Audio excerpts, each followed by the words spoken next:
Happy Monday, everybody. Welcome to the new year. Hi, Ted. How are you doing? I'm doing well. Speaking of wellness. Wellness. Yes. If you're joining us for the first time, we are doing 8 pillars of wellness. We've covered emotions. We've covered physical movement. We've covered relationships and your mental state. And today, Ted, what have you got for us? We're going to layer in values and career. So I'll start with career because I think values takes a little bit more focus. The career, we've been talking about career from every single angle that we could possibly do in the last 48, 49 weeks. Yeah. I mean, because at the end of the day, all the things we're talking about really are about supporting this journey that you're on, this solopreneur journey, this entrepreneurship journey, this writing journey. We just believe the stuff that we're talking about supports it. So I do want to say that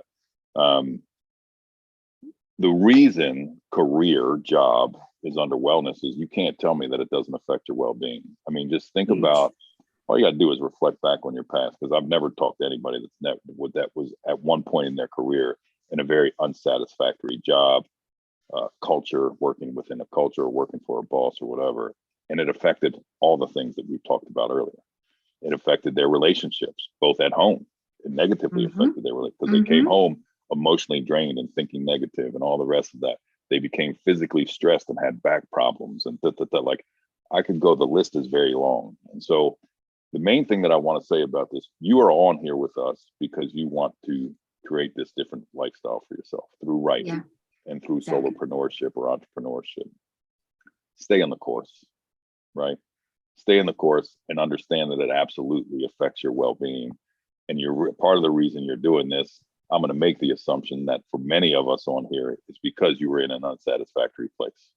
You wanted better for yourself, whether it be that you weren't happy with what you were doing, you weren't doing things, which is quickly going to bring me into this second pillar that we're going to talk about, which is values, right? And again, these are all tied together. Values is deep work, right? A lot of times people just leave this idea of being rooted in certain values and they'll just spit certain things out, but they won't slow down enough. And we talked about this earlier in the year when we talked about vision. Yes. Right. I believe values in my mind is a pillar of vision.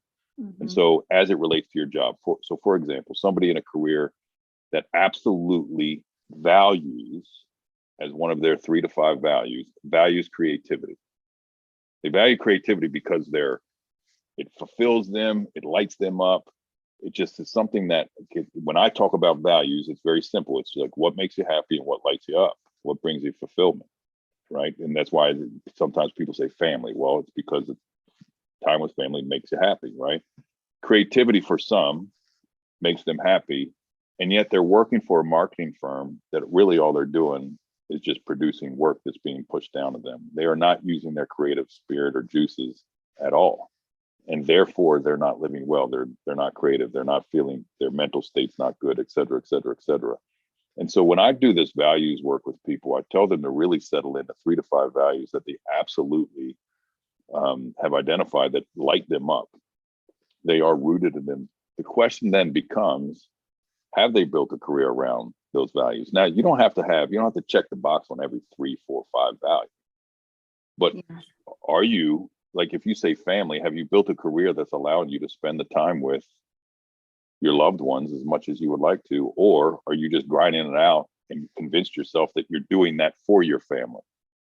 You know what I mean? Like there's depth to that statement that I just made, but and that's why I say values is deep work. It's not just identifying them. It's building a life that supports the things that you value. And therefore, subsequently, it supports your wellness. Yeah. Because it supports it. If you are living, a statement that I often make, Jade, and then I'll just shut up here, but sometimes people come to me and they say they feel off, right? And they're mentally off and physically they're not feeling well and all the rest of this stuff. And through conversation and curiosity, something that we talked about a couple of weeks ago, what I'll find out is they've identified 3 to 4 things that they absolutely value, and they're not living through those values dang near at all in their day. Anything but. And I'm like, well, no wonder you feel so off. Like you say, I just say family because it's low hanging fruit, but you say you value family, and when's the last time you had a family dinner? 2 weeks. Like, no wonder you feel off. you say creativity. When's the last time you did a project around the house and got creative with it? I have no time to do that stuff. Well, no wonder you feel off, right? And everybody has different values, right? Yes. The question is, have you identified them? So going back, I don't remember what episode it was, but we talked about vision and we talked about the values piece. And so this week, again, we're layering on this values and career piece, but I want you to understand the reason I said career or the values piece supports the career is that I have come to believe that far too few people have chosen careers or built careers that actually support their values. And that's sad to me. And I think that people that are with us today have an opportunity to do just that. And you know what it is, Ted? I think that because the career so often comes before the values. Like you fall into the career before you outline your values, right? Like I've talked about this so many times. Like I was very unhappy, the age-old story at my job before AWAI.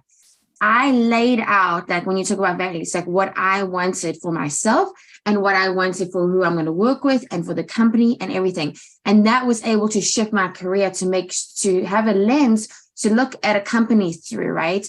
And I think when you have those values first, it's how you can assess whether a company is who you want to work for or with, or a person or whatever it is. And so I think even if you don't have it right now, you can definitely create it outside of your career to start out with, like you talked about, like if you want to do the creative projects around the house. But I think actively seeking and having that lens of which you choose clients, because everybody thinks of clients choosing them, but it goes both ways, you know. And then again, those that have them and might not be happy, it's just like when we talked about the first pillar of relationship and you had to let some go.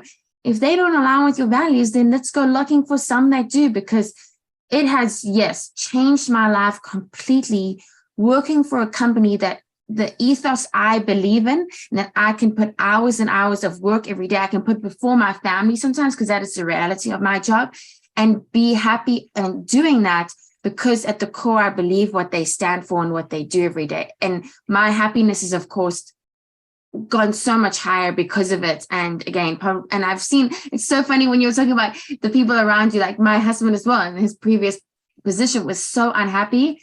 And who do you think feels like you can't express it, you know? So yeah, huge. This is, I think, and I love what you talk about usually, Ted, is like that work and personal are one. They're not, there's no line, you know, it's all very blurred, because I do think that to have first of an enriching career, that there is a lot of overlap there.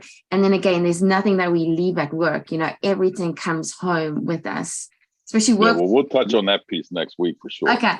As we get into the next pillar, but because that's what your last statement is supported for sure. We'll start there next week. Okay, perfect. Okay, so for today, assess values, and what is our job today? Yeah, the main thing with the values, the career piece, I'm gonna leave that one alone. Like the one thing that I will say about the career piece, and we touched on this a few weeks ago, just make sure that you're ending the year crystal clear on some things that you want to accomplish. You know, the SMART goals and creating some goals around the career. And it's not like these monumental things. It's like, what do you want to do Q1, right? Yeah. And let's just also add on to that quickly, Ted, that like acknowledging the people that we're talking to, because like you mentioned earlier, they have made a choice that they want to change. And so that is huge already, that you sitting here now knows that you wanted a career change from whatever you're doing to writing your primary means of income. I think that's huge. And I commend you for it, to just know that it's huge. But so then the next piece. The values piece, just make sure that you've done the work. And I mean that because we talked about this episodes ago. And this is just being the hard coach that I am. I don't know how many people did the work. Like, do you have your list of 3 to 5? And then are you building a career that actually supports those? Or are you being methodical about building a career that's going to support those? Again, all the things that we've talked about the past 49 weeks, that's people out there just grabbing every client and doing everything, to go back, and you can do both. And again, I'm kind of giving a little thing into what we're going to be talking about next week, but let's just get into it early next week. But make sure you've done the work. Do you have your 3 to 5 values identified? And do some gut check here. Are you living through them, or are you not living through them, right? And how is that affecting the other pillars that we've talked about in the previous weeks? Awesome. Well, we'll get straight into it next week. Thank you so much, Ted. I will see everybody then. Bye, guys.